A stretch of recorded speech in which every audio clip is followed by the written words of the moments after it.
Go for it. If you have a long-standing culture that ultimately has worked very well, very productive and successful and financially solvent, but there are, and you don't own the company, but there are ways that you feel just this very thing, that there are tweaks that can be made, massages that can be done, that don't affect the bottom line at all, but can greatly streamline both your employees' experience as well as your customers' experience.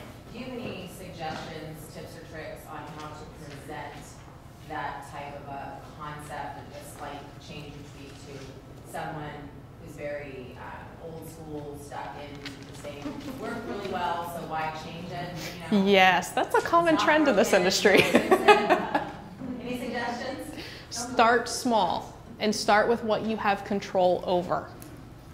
Prove success with what you have control over, and then as you make changes, when you make a cultural change, it does infect others, infect in a good way.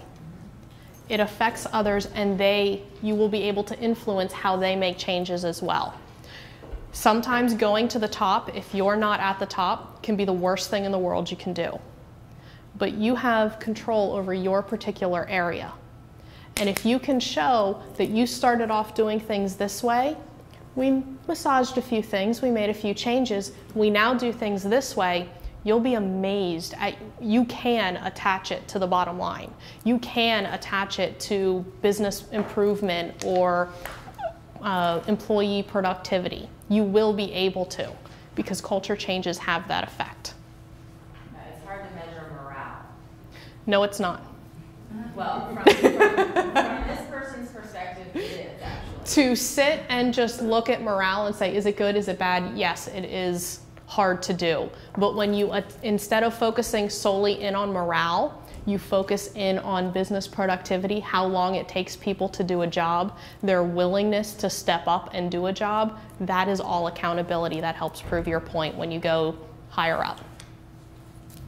One more question, and then I know I'm getting the sign we got to wrap up. I like your idea of documenting your perspective from the customer approach. And I think that probably one of the best things I've ever learned is to hire yourself. So whenever you have a need in whatever industry you're in, you hire your company, you step back, and you let that process work just as if you were any other customer. Yes. At that point, you see then, even though you know why things are being done, but now you're going through it from the customer perspective, and that's really telling. Yes, that is very telling. And also, what you did today was you created touch points, both from the business process side and from the customer side. These are touch points that you can move, massage, and improve upon. So great point, thank you.